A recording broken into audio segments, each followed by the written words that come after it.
চিন্তা করে দেখুন কত বড় সম্পদগুলোকে তারা শেষ করে দিয়েছে। আল্লামা সাঈদীর মতো একটা সম্পদ, এদেশের নাগরিক তৈরির এক মহান কারিগর,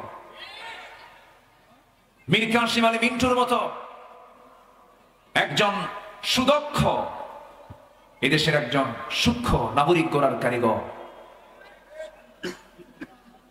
যাকে এই দেশ গড়ার একজন অগ্রপথিক বলা হয়, যেখানে হাত দিয়েছেন সোনা হয়ে গেছে। সে মীর কাসেম আলী মিন্টুকে তারা ফাঁসির মঞ্চে ঝুলিয়ে মেরেছে।